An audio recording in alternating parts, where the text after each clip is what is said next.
가족 여러분, 오늘은 12월 셋째 주일입니다. 이제 한 주간 남았습니다. 원래도요.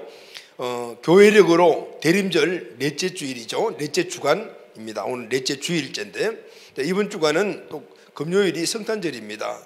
대림절은 예수님이 오신 그 성탄절이 있는 그 주간, 거기서부터 한 주, 두 주, 세 주, 네 주 이렇게 해서 4주 동안 예수님의 성탄 그 주간을 기대하면서, 예수님의 성탄을 기대하면서 그렇게 예수님의 오심을 악망하는, 그러니까 대강절, 대림절, 또 그렇게 또 강림절 이렇게 이야기를 하죠.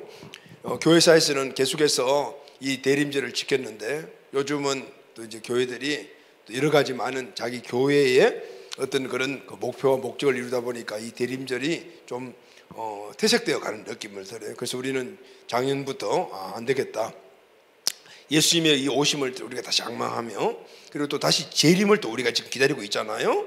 여기에 대한 귀한 교훈, 예수님이 왜 오셨는가, 그리고 또 예수님이 다시 오심을 기다리는 우리들에게 있어서 우리가 이 땅에 살아가는 삶의 모습은 어떤 모습이 되어야 하는가, 그래서 우리가 함께 나누고 있습니다.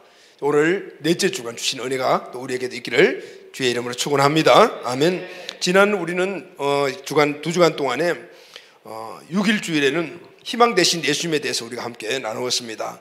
서바냐서를 중심으로 예수님은 우리 인류의 희망이다, 우리의 희망이며, 나의 희망이 우리 가정의 희망이고 우리 교회의 희망이며 이 나라 이민족 온 사회의 희망이다 라는 것을 우리가 함께 나누었죠. 왜 예수님이 희망이 되시는가? 그것은 모든 사람들의 문제를 해결해 주신 분이기 때문입니다. 예수님은 인간의 근본적인 문제인 죄의 문제를 해결해 주셨습니다. 그리고 지금은 나와 함께 하십니다. 그리고 우리와 함께 하신 그분의 은혜와 능력으로 우리가 살아가게 될 때 이 세상에서 우리가 겪는 어려움, 문제, 두려움들을 이길 수 있게 됩니다. 아멘. 그래서 우리는 예수님이 유일한 희망이죠. 예수님이 우리의 전부입니다. 또 지난 주일은 화평케 하시는 예수님에 대해서 함께 말씀을 나누었습니다. 예수님이 십자가에 죽으심으로 하나님과 우리 관계가, 인간들의 관계가 화평케 되었습니다. 예수님이 십자가에 죽으심으로 사람과 사람의 관계가 화평하게 되었습니다. 그래서 우리는 이 화평케 하는 사람이 돼야 되죠. 화평케 하는 사람, 다시 말하면 화평을 입은 존재이기 때문에 우리도 나아가서 나를 통하여 화평이 이루어지는 그런 사람이 돼야 되죠. 아멘. 그래서 이 사람이 복이 있는 사람이다라고 성경이 말합니다. 마태복음 5장 9절 말씀을 보면은 화평케 하는 자는 복이 있나니 그들이 하나님의 아들이라 일컬음을 받을 것이며, 우리가 하나님의 자녀가 되었지 않습니까? 그러면은 하나님의 자녀의 이 땅에 살아가는 삶의 모습은 바로 화평하게 하는 사람이 되어야 된다라는 것입니다. 이 말씀은 영원한 진리입니다. 사랑하는 가족 여러분, 오늘 우리가 화평을 입은 존재라서 화평케 하는 존재가 되어 우리가 있는 어떤 곳에든지 그곳이 하나님의 평화가 이루어지게 되기를 예수님의 이름으로 축원합니다. 아멘. 자, 이번 주간은 성탄절이 있는 주간이죠. 대림절 넷째 주일, 오늘은 이 성탄절에 대한 부분들에서 우리가 함께 말씀을 나누려고 합니다. 저는 초등학교 5학년 때까지 시골에서 자랐습니다. 자, 그 시절에는 성탄절이 다가오게 되면 교회 다니는 사람들만 축제가 아니고 온 동네가 축제입니다. 그런데 그 당시에는 교회가 많지 않았습니다. 어떤 마을에 교회가 있으면은 그 주변에 교회가 없으니까 4km, 5km에서 그 교회에 오게 됩니다. 저는 선교사님이 세운, 우리 어머님이 고아원에 선교사님이 설립하신 고아원의 보모였거든요. 그 선교사님이 세운 바로 우리 마을에 교회가 있었습니다. 그래서 어릴 때부터 교회를 다녔고, 그 당시에 유치원이 어디 있습니까? 그런데 저는 유치원 출신입니다. 왜냐하면 그 선교사님들이 만든 교회에 여자 선교사님을 파송해서 유치원부터 시작을 했거든요. 유치원, 그리고 또 초동부까지, 그리고 5학년 때 이제 도회지로 나오게 되었죠.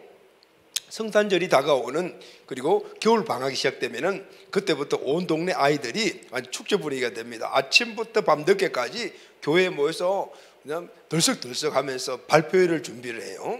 뭐 독창, 중창, 뭐 등등 모든 것들을 그때 준비를 하는데 하루 종일 교회에서 살았어요. 그게 정말 지금도 기억이 늘 새롭습니다. 이 성탄절 발표회 하이라이트가 선곡입니다. 선곡하면 매년 똑같은 주제로 하는 선곡이 있어요. 그 선곡은 뭐냐면은 바로 동방박사 세 사람. 그리고 동방박사 세 사람이 나오니까 누가 필요하죠? 마리아와 요셉 이렇게 필요한. 그 당시에 남자아이들의 선망은 요셉이 되는 것이고 여자아이들의 꿈은 마리아가 되는 것이었습니다. 저는 초등학교 5학년 때 도예지를 나와가지고 요셉을 한 번도 못했어요. 왜냐하면 요셉은 항상 6학년들이다 하니까 못했습니다. 그때 이 선곡을 준비하면서 지금도 마음에 새로운 것이 예수님이 마구간에서 태어나셨다. 그리고 말이 먹는 이 통에 예수님이 누이셨다. 이런 내용의 선곡을 직접 하기도 하고 보면서 참으로 마음이 참 마음속에 그 상황들이 인상적으로 그렇게 마음에 벗겨져 있었어요. 예수님이 마구간에서 태어나셨구나.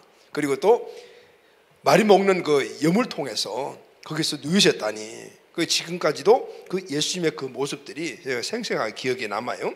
자, 여러분 그렇습니다. 인류의 소망 되시고 화평의 왕이신 예수님은 어디에서 태어나셨습니까? 마구간에서 태어나셨어요. 그런데 어디에 누이셨냐면은 침대도 아니고 방바닥도 아닌 바로 짐승들이 동물들이 먹는 염을 통해서 누이셨다라는 것이죠. 오늘 본문 말씀을 보게 되면은 누가복음 2장 7절 첫 아들을 낳아 강보로 싸서 그에 누였으니 이렇게 기록이 되어 있죠. 그 여관이 없었기 때문이다. 자, 예수님이 태어나셔서 성경 말씀을 보면 구유에 누이셨다. 구유에 누이셨다. 오늘 예수님이 구유에 누이셨다는 이 사실은 참으로 많은 영적 의미를 가지고 있습니다. 사랑하는 가족 여러분, 대림절 넷째 주 마지막 주일 그리고 성탄절이 이제 우리 눈앞에 와 있는 이 시기 오늘 이 시간에 오늘 우리는 예수님이 누이셨던 구유에 대해서 함께 말씀을 나누려고 합니다. 예수님이 누이셨던 이 구유가 오늘 우리에게 지금 현실적인 이 시대 살아가고 있는 우리들에게 주시는 귀한 교훈이 무엇일까요? 오늘 이 말씀이 2020년도 성탄절기를 준비하고 맞이하고 기대하는 우리들에게 하나님 주시는 큰 은혜의 말씀이 되시기를 예수님의 이름으로 축원합니다. 아멘. 자, 첫 번째 예수님이 누이신 구유, 이 구유의 의미가 무엇일까요? 첫 번째는 이 구유는 예수님의 낮아지심을 의미합니다. 예수님의 낮아지심은 다른 말로 하면 겸손입니다. 예수님의 겸손의 모습을 바로 구유의 누이심으로 말미암아 오늘 우리에게 나타내 주신 것이죠. 자, 오늘 본문 누가복음 2장 1절 말씀을 보면은 그때 가이사 아구스도가 영을 내려 천하로 다 호적하라 하였으니 이렇게 기록을 하고 있죠. 자, 가이사 아구스도는 로마의 황제입니다. 그 당시에 이 중건동 지방은 로마가 지배를 하고 있었습니다. 이 아구스도 황제가 자기의 그 식민지 지배를 하고 있는 모든 나라들에게 명령을 내렸습니다. 그것은 자기 고향에 가서 호적을 해라라는 것이죠. 호적 신고를 하라는 것입니다. 그 당시에는 호적이 어디 있었겠어요? 아무 데 살면 되죠, 그죠? 그런데 이제는 이 로마 황제가 자기의 그 지배 아래에 있는 나라들을 행정체계를 만들어서 완전히 식민지화하려고 호적을 하라는 명령을 내렸어요. 자, 이스라엘도 동일하죠. 왜냐하면 로마의 지배를 받고 있었기 때문이었습니다. 이때 요셉과 마리아는 갈릴리 호수 근방에 있는 갈릴리 지방의 나사렛이라는 아주 작은 동네에 살고 있었습니다. 요셉은 유다 지파 소속이잖아요. 그래서 요셉도 호적을 하러 이제 고향으로 가야 되는데 유다 지파의 고향 그러니까 그 지역이 베들레헴이거든요. 베들레헴으로 가서 호적을 해야 했습니다. 요셉과 마리아는 베들레헴을 향해서 길을 떠났습니다. 마리아가 이때 이미 예수님을 잉태했고 만삭의 몸이었던 것 같아요. 나사렛에서 베들레헴까지는 약 114km 정도가 됩니다. 지금 차를 운전해서 가게 되면 1시간 반 정도 아주 먼 거리가 아니고 짧은 거리잖아요. 그런데 그 당시는 교통편이 발달되지 않았기 때문에 걸어가든지 아니면 나귀를 타고 가든지 해야 되니까 시간이 많이 걸립니다. 나귀를 타고 가면 3일 정도가 걸리는 그런 거리였어요. 또 마리아가 만삭이기 때문에 빨리빨리 가지 못하니까 천천히 가다 보면 3일 이상 걸릴 수도 있을 것 같습니다. 어쨌든 요셉과 마리아는 호적을 하러 베들레헴으로 떠났습니다. 베들레헴에 도착한 시간은 아마 저녁 때였던 것 같아요. 요셉은 서둘러서 숙소를 찾았습니다. 그런데 이미 여관들은 아주 초만원입니다. 왜냐하면 전국 각지에서 유다 지파들이 다 베들레헴에 호적하러 왔기 때문입니다. 날은 어두워지죠. 만삭인 아내 마리아는 계속 힘들어하고 피곤해하죠. 그런데 방은 없어요. 요셉이 얼마나 당황했겠어요. 밤은 점점 지금 다가오고 있고 깜깜해지기 시작했습니다. 그때 요셉의 눈이 들어오는 한 장소를 발견하게 되었습니다. 그것은 여관 밖에 있는 한 건물인데, 건물이라기보다는 움막이라고 해야 맞는 말이에요. 우리나라 같으면 뭐 말들을 넣는 마구간, 소를 그때 넣어놓고 기르는 소 넣는 걸 뭐라지? 외양간 뭐 이런 건 아마 처소였던 것 같아요. 거기에 눈이 갔습니다. 오늘 누가복음 2장 7절 말씀 보면은 아들을 낳아 강보에 사서 구해 누웠으니 이는 여관에 있을 곳이 없음이더라. 아마 마구간과 같고 또 그리고 외양간과 같은 그곳은 여관 곁에 있었다고 하는 것을 보면은요, 아마 여관에 오는 그런 손님들이 타고 왔던 그런 그 동물들을 거기에 거하게 만드는 장소였던 것 같아요. 그러니까 우리는 대부분이 아까 저도 이야기를 했잖아요. 우리 어릴 때부터 그렇게 배웠어요. 예수님이 어디서 태어났습니까? 마구간에서 태어났습니다. 그래서 성경에 보게 되면 마구간이라는 이 단어가 한 곳에 나오지 않아요. 단지 오늘 우리가 읽었던 2장 7절에 아들을 낳아 강보에 사서 구유에 누웠다라는 말이에요. 이 구유는 동물들이 먹는 이 먹이통이잖아요.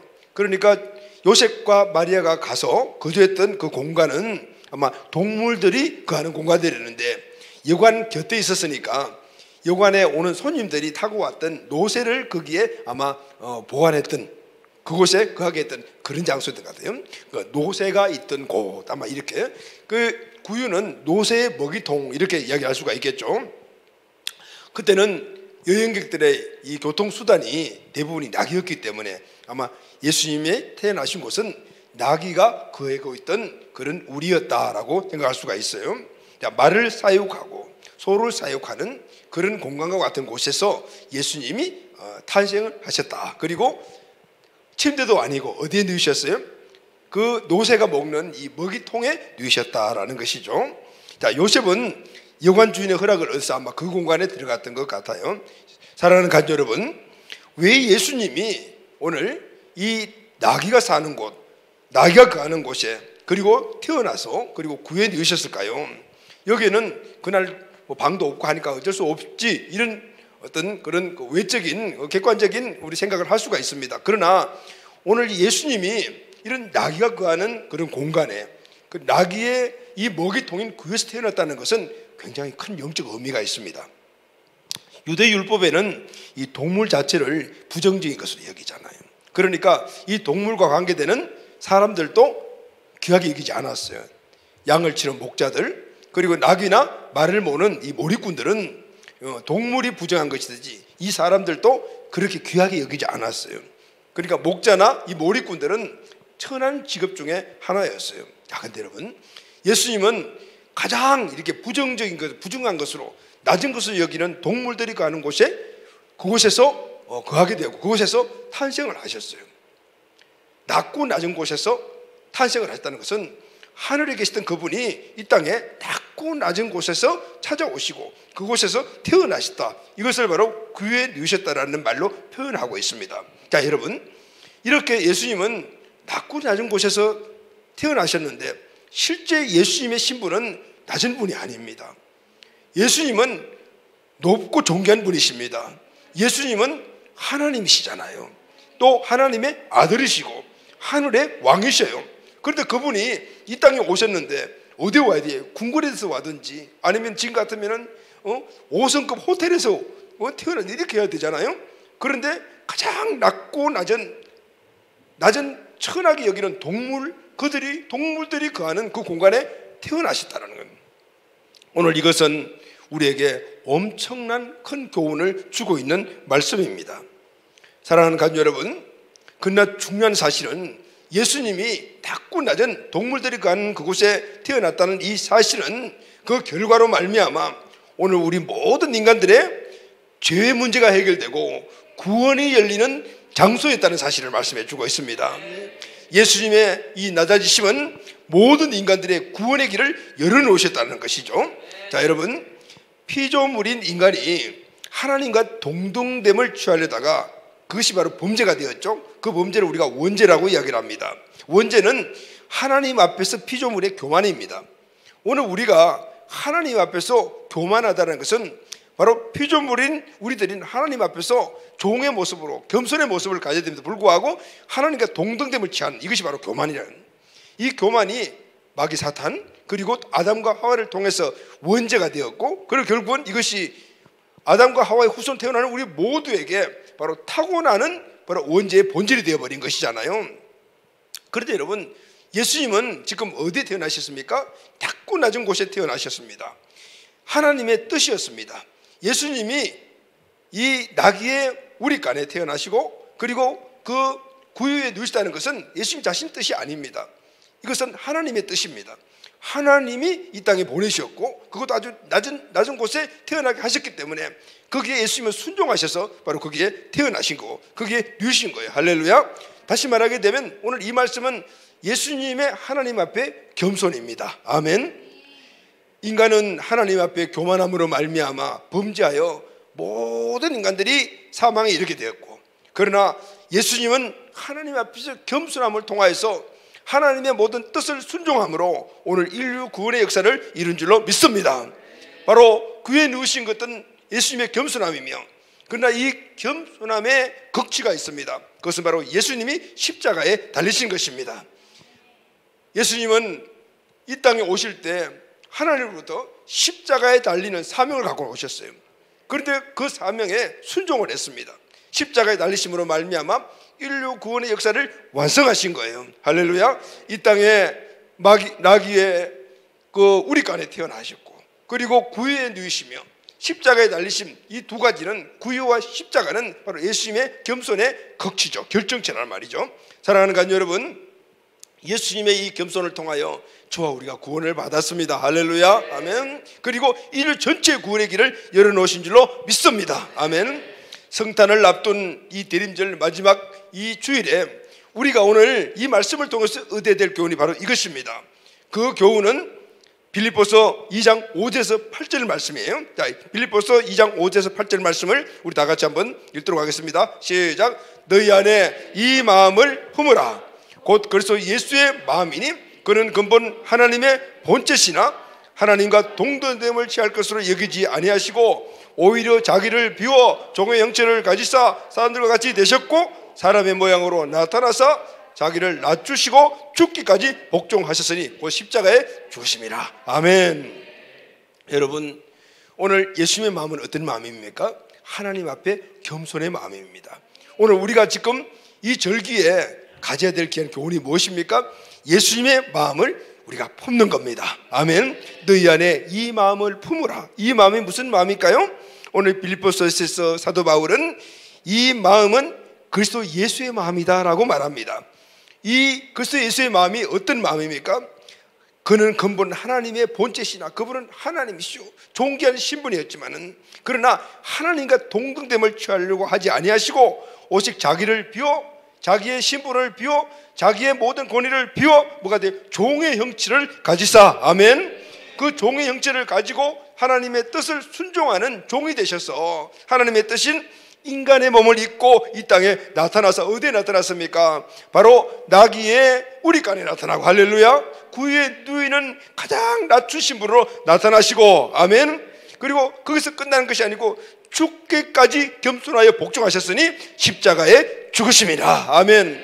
사랑하는 가족 여러분, 오늘 2020년도 대림절 마지막 주일 우리에게 주신 성탄을 앞둔 오늘 이 시간 우리에게 주신 이 첫 번째 주님의 권면과 교훈은 우리 모두가 예수님의 겸손의 마음을 갖는 겁니다. 아멘.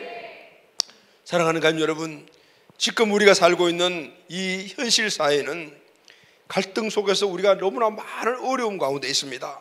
엄청난 시련들이 오늘 우리 삶 안에 있는데 그 원인을 보게 되면 다 갈등입니다.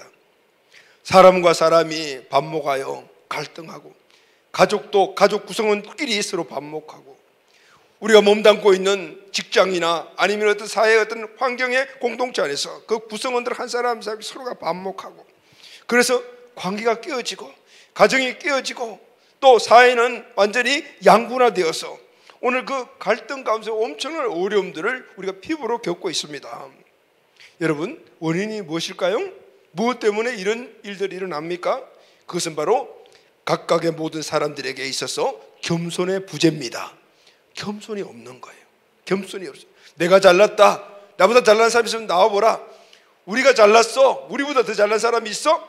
이런 생각과 사고들 때문에 계속해서 부딪히면서 갈등이 일어나는 것입니다. 해결 방법이 보이지 않습니다. 요즘은 신문, 매스컴을 접하게 되면 그냥 머리가 아주 지끈지끈하죠. 아마 여러분들도 다 그럴 것 같아요. 해결 방법이 보이지 않습니다. 왜냐하면 다 자기가 잘났다고 생각하기 때문에 상대편의 말들을 들어주지 않는 것이죠. 오늘 이런 현실적인 사회 속에서 우리가 살면서 우리는 그러나 해결 방법을 갖고 있습니다. 할렐루야, 아멘. 그것은 그리스도의 마음을 갖는 것입니다. 그리스도의 마음을 갖고 있는 우리들이 그리스도의 마음대로 마음 주신 그 마음 안에 있는 겸손의 삶을 우리 삶 속에서 살아가는 겁니다. 아멘. 이거 외에는 오늘 현실적으로 일어나는 이 갈등을 잠재시키는 아무것도 없는 것이죠. 우리 모두가 그리스도의 마음이 내 마음이 되어 그 마음으로 한 마음이 될 때 오늘 우리 가정이 하나가 되고, 할렐루야, 오늘 이 사회가 하나가 되고 교회가 하나가 되고 우리 공동체, 그리고 우리가 몸담고 있는 모든 상황 속의 공동체가 하나가 되는 역사가 일어나게 될 줄로 믿습니다. 그리스도의 겸손한 마음이 저와 여러분의 마음이 되기를 바랍니다. 자기를 비워 예수님의 마음, 그래서 종의 형체가 되는 오늘 이 마음이 오늘 우리의 마음이 될 때 오늘 우리는 온 세상에 하나님 주시는 참으로 화평한 삶의 삶을 살아가는 세상을 만들 수가 있고 그 삶을 우리가 살아가게 될 줄로 믿습니다. 아멘. 2020년도 성탄절기에 오늘 예수님의 누이신 교회가 주는 이 귀한 의미가 오늘 우리에게 하나님의 크신 은혜가 되기를 예수님의 이름으로 축원합니다. 아멘. 자, 두 번째는 예수님이 누이신 교회의 의미는 뭘까요?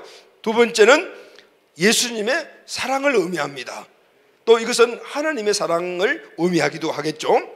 그 사랑은 어떤 사랑입니까? 결론적으로 먼저 말씀드리게 되면 예수님의 사랑, 하나님의 사랑은 완전하신 사랑입니다. 아멘. 예수님이 교회에 누신 것은 바로 하나님 예수님의 사랑을 나타낸 모습입니다.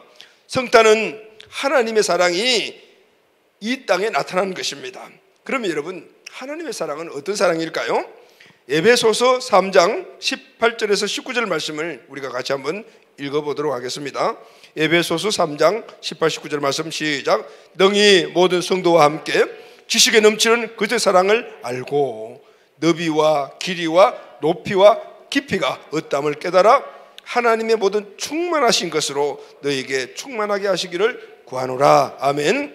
오늘 사도 바울의 에베소 교회를 향한 기도잖아요. 하나님이 갖고 계시는 그 모든 충만함을 너희들이 갖기를 원한다. 하나님의 모든 자원들이 너희들의 자원이 되기를 원한다. 그 자원들이 어디에 있는가 하면 그리스도의 사랑 안에 있다. 할렐루야, 아멘. 그 사랑을 네 가지로 지금 표현을 하고 있어요. 첫째, 너비, 깊이, 높이, 깊이. 자, 그것을 깨달아라 라고 말합니다. 여러분, 하나님의 사랑은 오늘 본문 말씀 보게 되면 4차원의 사랑이라는 것을 말씀해 주고 있습니다. 여러분, 1차원은 선을 1차원이라고 그러죠. 2차원은 면을 이야기를 하고 3차원은 공간을 이야기합니다. 그럼 4차원은 무엇일까요? 이 3차원에 보이지 않는 영적 세계를 포함하는 것이 바로 4차원입니다. 할렐루야, 아멘. 자, 하나님의 사랑은 어떤 사랑이냐면은 바로 보이는 것에만 한정된 사랑이 아니라 보이지 않는 끝까지도 다 어떻게 포괄적으로 품고 있는 사랑이라. 이 말씀은 포괄적인 사랑, 완전한 사랑, 전인적인 사랑, 그 이상의 사랑 이렇게 표현할 수가 있어요. 자, 여러분, 하나님의 사랑은 4차원 사랑이기 때문에 완전 무결합니다. 할렐루야.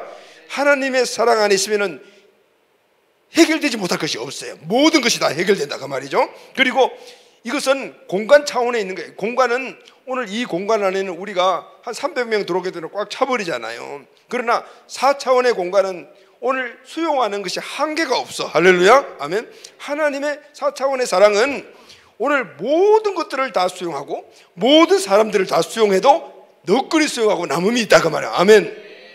그 사랑이 얼마나 큰지 과거, 현재, 미래에 모든 사람들의 영혼을 다 품으니까요. 그러니까 이 3차원의 사랑 가지고는 안 되잖아요. 4차원의 사랑이에요.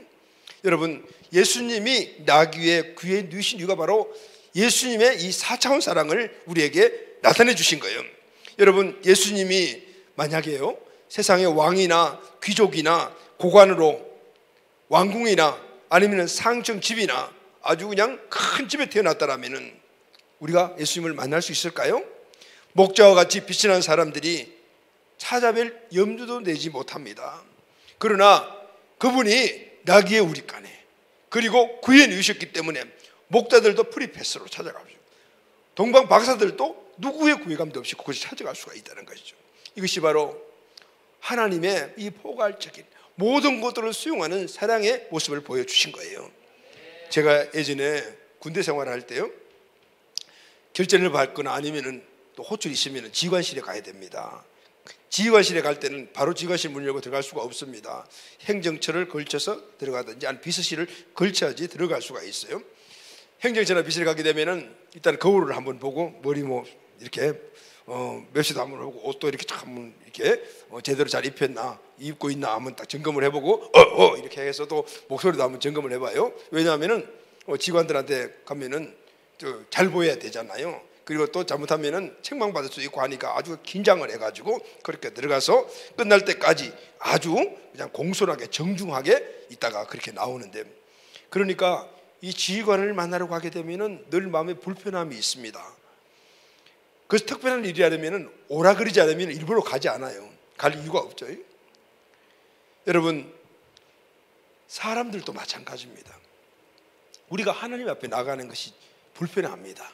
왜 그런지 아시죠? 죄인이기 때문입니다. 죄를 담고 있기 때문에 하나님 앞에 가게 되면은 뭔가 좀 끊임없이 가잖아요. 그러니까 쓱 다가지 못해요. 그런데 하나님은 늘 가까이 와 이렇게 말씀하셔요. 그런데 우리는 점점 더 멀리 가려고 하고 있습니다. 그러니까 하나님이 안 되겠다, 얘들을 만나야 되겠는데, 그래서 직접 인간의 몸을 입고 이 세상에 오신 겁니다. 누구나 다 내 앞에 나와도 좋아, 나에게 나와, 내가 너희들을 만나야만이 너희들의 근본적인 문제가 해결될 수 있어. 그래서 인간의 몸을 입고 오셨고, 왕궁에 태어나신 것이 아니고 재벌집에 태어나신 것이 아니고 나귀의 우리간에 태어나, 그것도 구유의 누심으로 말미암아 모든 사람들이 다 와서 만날 수 있는 길을 열어놓으신, 할렐루야, 아멘. 그래서 여러분, 예수님도 동일하셨잖아요. 제자들을 선택하실 때 돈 많고 지식 많고 학식 많고 그리고 세상에 권세 있는 사람들을 선택하지 않았습니다. 예수님과 비슷하게, 예수님 태어날 때 비슷하게, 예수님이 갈릴리 나사렛 동네에서 태어나시 갈릴리 호수에서 고기 잡는 비린내 펑펑 생기는 그런 어부들, 세상에 소외받은 세리들, 뭔가 드러낼 것이 별로 없는 그 사람들을 하나하나 부르셔서 오늘 그들을 하나님 나라의 가치와 비전으로 훈련시켜 주시고, 그리고 역사를 뒤바꿔 놓는 위대한 자로 선택하고 사용하세요. 할렐루야, 아멘. 그렇습니다. 여러분, 오늘 우리는 하나님 앞에 담대하게 나갈 수 있는 하나님의 부르심을 받은 자들입니다. 아멘. 그래서 우리는 하나님 앞에 나갈 때 두려워할 필요가 없습니다. 마귀 사탄은 가지 못하게 여러 가지 많은 내가 갖고 있는 상황, 환경, 내 마음에 있는 꺼리낌, 그리고 지은 죄들을 가지고 정죄하고 나가지 못하게 하지만, 그러나 주님은 괜찮다고 하라, 나는 가장 이 세상에서 천하고 빛이 나는 그 자리에 내가 왔지 않냐, 누구라도 나는 다 용납할 수가 있다. 바로 4차원의 사랑을 우리에게 보여주시면서 우리 모두를 용납하시는 콜링을 하시는 거예요. 할렐루야, 아멘. 그렇습니다. 여러분, 우리는 예수님 앞에 누구든지 나갈 수가 있습니다. 아멘. 두려워할 필요가 없습니다. 마음 열고 믿음으로 나가면 지금 내가 어떤 상태에 있든지 어떤 형편에 있든지, 내가 마음에 무슨 생각을 하든지, 내가 어떤 죄를 지었든지 상관없이 은혜를 베풀어 주셔 만나주십니다. 아멘. 그리고 다 해결해 주십니다. 할렐루야. 돌아온 탕자 이유 불문하고 품어주고 목욕시켜주고 새옷 입혀주고 신발 신겨주고 허리띠 맡겨주며 반지 끼워준 바로 탕자의 아버지의 그 사랑이 바로 예수님의 사랑인 것이죠. 그 사랑을 직접 우리에게 표현하고 그것을 알려주기 위해서 그분은 구유에 태어나신 겁니다. 사랑하는 관 여러분, 우리는 이 큰 사랑으로 구원을 받았고 지금도 그 사랑을 받고 있습니다. 이 하나님의 사랑이 회복되기를 예수님의 이름으로 축원합니다. 아멘. 마지막으로 구유가 주는 의미는 예수님의 생명을 의미합니다. 예수님은 우리의 생명의 떡입니다. 베들레헴은 벳이라는 말과 렘이라는 말의 합성어입니다. 여러분, 벳이라는 말은 집이라는 뜻이잖아요. 그리고 렘이라는 말은 떡입니다. 그 베들레헴은 떡집이라는 뜻이고요. 요즘 같으면은 빵집 이런 뜻을 가지고 베이커리 뭐 이렇게 얘기할 수 있는 거예요. 예수님은 어디에 태어나시냐면 떡집에서 태어나셨습니다. 그리고 어디에 누우셨죠? 구유에 누우셨습니다. 여러분, 구유는 나귀의 먹이통이잖아요. 쉽게 이야기하면 예수님 베들레헴에 태어나시고 구원해 주시다는 것은 예수님은 바로 떡이다. 누구의 떡? 우리의 떡이다라는 것. 우리의 떡이다. 근데 무슨 떡이에요? 생명의 떡이다. 아멘. 여러분, 떡은 뭡니까? 떡은 먹는 음식물이잖아요. 그래서 여러분, 어떻게 이 말씀 그대로 적용하면 예수님은 우리의 먹이다. 이렇게 예수님이 우리의 떡이다라는. 자, 여러분, 성경에는 먹는다라는 말이 많이 나와요. 출애굽기 12장을 보게 되면 이스라엘 백성들이 출애굽 직전에 양을 잡아가지고 구워서 급하게 먹어라 먹었잖아요. 그리고 또 이스라엘 백성들이 시내산에 도착을 했습니다. 그때 시내산에 도착했을 때 모세가 율법을 받을 준비를 한참 하고 있을 때 모세의 장인 이드로가 제물을 가지고 왔습니다. 출애굽기 18장 12절에 보면은 모세의 장인 이드로가 번제물과 희생제물을 하나님께 가져오매 아론과 이스라엘 모든 장로가 와서 모세와 함께 하나님 앞에서 떡을 먹으니라. 이렇게 먹었습니다. 제물에 떡을 먹었어요. 그 후에 광야에서 성막이 세워지고 또 가나안 땅에서는 성전이 세워졌습니다. 그때 그 성전에서 뭘 드렸죠? 제사를 드렸습니다. 속죄제, 속건제, 화물제, 번제 쭉 제사를 드렸는데 그 제물의 일부를 아니면 언제 제물 전체를 다 먹었습니다. 여러분, 번제 제물에 이 제물이 의미하는 것은 무엇일까요? 그것은 바로 예수님을 의미합니다. 구약시대 때도 예수님을 먹은 거죠. 이게 식인종은 아니에요. 신약시대는 그러면은 예수님 직접 이렇게 말씀하셨어요. 마가복음 14장 22절 말씀 보면은 그들이 먹을 때 예수께서 떡을 가서 축복하시고 때 제자에게 주시며 이르시되 받으라 이것은 내 몸이니라 하시고 했죠. 성만찬 때 예수님이 떡을 가시면서 제자에게 주시면서 이것은 내 몸이니 먹으라 이렇게 말합니다. 그리고 요한복음 6장 51절 말씀을 보면은 나는 하늘에서 내려온 살아있는 떡이니 사람이 이 떡을 먹으면 영생하리라. 예수님을 먹으면 영생한다라고 말합니다. 또 요한복음 6장 53절 말씀 보면은 예수께서 이르시되 내가 진실로 진실로 이르노니 인자의 살을 먹지 아니하고 인자의 살을 피를 마시지 아니하면 너희 속에 생명이 없느니라. 그래서 예수님을 떡으로 본인이 직접 말씀을 하셨어요. 자, 여러분, 오늘 우리가 예수님을 잡아먹는 식인종입니까? 아니잖아요. 무슨 말씀이죠? 오늘 예수님을 우리가 영접할 때 예수님이 우리와 하나가 되는 거예요. 할렐루야. 우리가 떡을 먹고 음식을 먹으면 그것이 우리 안에서 소화가 돼서 우리 몸에 하나가 되어버리잖아요. 바로 우리가 예수님을 우리 주로 인생의 주권자로 우리 이렇게 모시게 될 때 예수님과 우리는 하나가 되는 거예요. 그러니까 우리는 예수님의 생명을 먹어야 되는 거예요. 예수의 생명을 가져야 되는 것이죠. 아멘.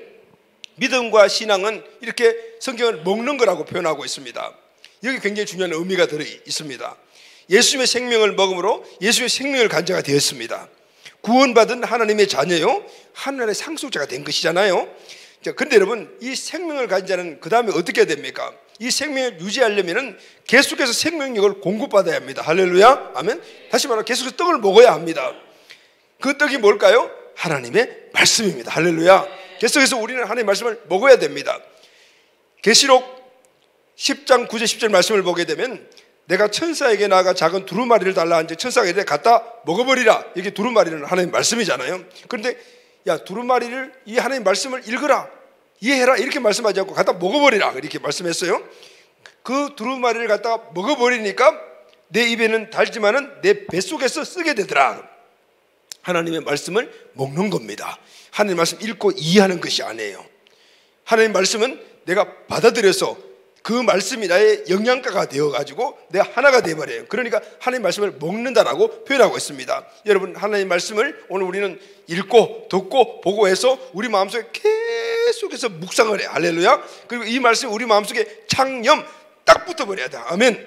이럴 때 이 말씀이 우리가 하나가 되어서 생명의 인자에게 그 생명을 공급해 주면 이 말씀이 우리 삶 가운데서 능력으로 나타나고, 할렐루야, 이 말씀이 우리 삶을 이끌어가는 바로 생명력 있는 삶을 살아가게 되는 것입니다. 아멘. 그래서 말씀을 먹으라고 말씀해요. 구약에도 먹으라, 신약에 예수님이 직접 먹으라고 말씀하셨고, 그리고 계시록에서는 그 말씀을 직접 뱃속에서 소화시켜버리라 이렇게 말씀을 하고 있는. 사랑하는 가족 여러분, 오늘 하나님의 말씀이 그 생명이 우리 안에서 역사하는 하나님의 은총의 말씀이 되시기를 예수님의 이름으로 축원합니다. 결론적으로 중요한 것을 하나 더 말씀드리도록 하겠습니다. 요한복음 10장 10절 말씀을 우리 다 같이 읽겠습니다. 시작. 도둑이 오는 것은 도둑질하고 죽이고 멸망시키려는 것뿐이요 내가 온 것은 양으로 생명을 얻게 하고 더 풍성히 얻게 하려는 것이니라. 야, 도둑놈은 마귀 사탄, 이 귀신, 이들은 딱 목적이 하나입니다. 오늘 우리가 갖고 있는 것들을 뺏어갑니다. 그러니까 우리가 갖고 있는 것들을 죽이는 것이죠. 그리고 멸망시키려는 것이 목적이지만, 내가 온 것은, 예수님이 이 땅에 오신 것은 양으로 저와 여러분들에게 생명을 얻게 하고, 할렐루야, 생명을 주러 오셨고, 그리고 그 생명을 갖고 있는 자들은 그 생명 안에 뭐가 있습니까? 엄청난 풍성함이다. 만물을 충만케 하는 충만한 모든 것들이 다 들어있잖아요. 예수님 생명 안에. 그것을 어떻게 우리가 풍성하게 누리게 하기 위함인 줄로 믿습니다. 아멘. 예수님이 오셔서 생명 주시고 풍성함도 그 생명을 다 주셨어요. 양인 우리는 예수님의 생명을 얻음으로 풍성함도 얻었습니다. 예수님이 우리에게 생명과 풍성함을 주셨듯이, 자, 우리는 무엇을 해야 될까요? 우리도 예수님처럼 내가 갖고 있는 생명과 풍성함을 나눠줄 수 있어야 합니다. 아멘. 사랑하는 가족 여러분, 대림절 마지막 주간, 또 성탄절을 맞이하면서 오늘 마지막 예수님이 누신 이 구유의 의미가 바로 이겁니다. 예수님이 우리에게 생명을 주시고 풍성함을 주셨더니 너희도 나아가서 생명을 전하고 풍성함을 베풀어라 하라는. 우리 주변을 둘러보면 예수님의 생명이 없는 사람들이 너무 많죠. 우리 생명을 나눠줘야 합니다. 우리가 전도라고 말하지만, 그러나 전도는 도를 지나는 것이지만 우리는 그들에게 생명을 살리는 겁니다. 내 힘이 아니고 예수님의 생명을 전하죠. 예수님의 생명이 그들에게 꽂혀지기만 하면 그 생명이 그들을 살려버리는 것이니까 우리는 생명을 살리는 자가 돼요. 전도는 그래서 우리의 큰 가치이자 우선순위가 되죠. 아까 광고 시간에 여러분들에게 말씀드렸잖아요. 내년에는 우리 모두가 4명의 영혼을 우리가 목표로 삼고 오늘 이들에게 생명을 나눠주고 또 이들에게 생명과 함께 풍성한 삶으로 인도하는 복의 근원들이 꼭 되시기를 예수님의 이름으로 축원합니다. 아멘. 우리가 이 생명을 나눠줄 뿐만 아니라 풍성함도 나눠줘야 합니다. 하나님이 우리에게 풍성함을 주셨기 때문입니다. 여러분, 우리 주변에 보게 되면은 지금도 많이 어려운 가운데 있는 분들이 많습니다. 빈부의 격차가 너무 심하죠. 지금도 먹을 것이 없어서 굶는 사람들이 우리나라도 있습니다. 세계를 돌아보게 되면 말할 나위도 없습니다. 세계은행의 발표를 보면 세계 인구 가운데 12억 정도가 극심한 가난 속에 있고, 그리고 이 사람들은 하루에 1달러를 가지고 생활한다고 합니다. 그리고 16억 정도는 2달러를 가지고 생활을 한다고 합니다. 굶주림과 아사는 전 세계에 지금 만연되고 있습니다. 하루에 3만 명 이상의 어린아이들이 지금도 죽어가고 있다. 여러분, 먹을 것이 없습니까? 식량이 부족해서 굶어 죽어가는 사람들이 이렇게 많습니까? 아니요. 식량 차고 넘칩니다. 한 곳에 편중이 되어 있다. 그 중요한 것은 식량이 없는 것이 아니라 바로 그것을 베푸는 사랑이 없기 때문에 오늘 또 아사하는 이런 어린아이들이 엄청나게 많은 것이죠. 여러분, 우리는 베풀어야 합니다. 할렐루야. 아멘. 여러분, 성교 안에는 이 두 가지가 다 포함이 되어 있습니다. 오늘 우리가 열방의 영혼들, 이 지역 민족 열방의 영혼들을 향해서 나가잖아요. 나가는데 복음 안에는 바로 생명과 풍성함이 같이 들어있는 것입니다. 그래서 우리도 이전에는 정말 굶어 죽어가는 사람들이 보릿고개 넘어가게 되는 마을에서 몇 명 나는 눈으로 봤던 그런 시대에 내가 살았거든요. 지금은 안 먹으려고 하잖아요. 왜 안 먹으라 해도 못 먹겠다는 걸 어떻게 해요, 그죠? 못 먹겠다는. 그런데 우리가 못 먹고 남기는 그것을 못 먹어서 지금도 죽어가는 사람들이 북쪽에도 있고 세계도 많은 거예요. 우리가 복음을 전할 때 그들이 그 문제 해결됩니다. 할렐루야. 아멘. 그래서 우리는 현실적으로 그들에게도 베풀 수 있어야 돼요. 우리가 비록 여러 가지 많은 규모가 그들 베풀 만한 것이 안 된다 하더라도 우리는 예수가 힘쓰며 최선을 다해야 돼요. 그래서 우리는 이 목적을 두고 헌금을 하고, 그래서 이걸 심을 때 하나님이 이것을 씨앗으로 삼아 또 풍성함으로 그들에게 베푸는 은혜가 있을 거라고 믿기 때문입니다. 자, 사랑하는 여러분, 대림절 마지막 주간이자 성탄절 주간입니다. 예전에는 성탄절을 하게 되면 12월달 성탄절이 오기에 몇 주 전부터 온 세계가 축제 분위기였습니다. 신자든 불신자이든 성탄절을 기다렸습니다. 24일째 온라이트 하는 것이 소망이었고 그때 유일한 그들의 그때 꿈이었던 것 같아요. 온 지구촌 전체가 축제였습니다. 그리고 불신자들은 도대체 의미도 모르지만 어쨌든 24일부터 25일까지 노는 날이니까 24일날 밤새막 온라이트가 그때 유행돼요. 그리고 그 다음날 하루 잠자는 이런, 어쨌든 간에 예수님 했던 불신자도 신자들도 그렇게 즐겼던 그때가 바로 예전이었대요. 지금은 깜깜하잖아요. 그리고 특별히 문제가 되는 것은 우리 하나님을 믿는 사람들도 이 성탄이 지니는 의미를 모르는 것입니다. 뜻을 모르니 실천하지 못하고 살아가는 것이죠. 세상 사람들과 똑같은 그런 성탄 절기를 맞는 안타까운 모습을 우리가 얼마나 많이 본지 몰라요. 자, 여러분, 오늘 퇴색되어가는 이 성탄 절기에 이 성탄에 귀한 교훈을 우리가 함께 나누었습니다.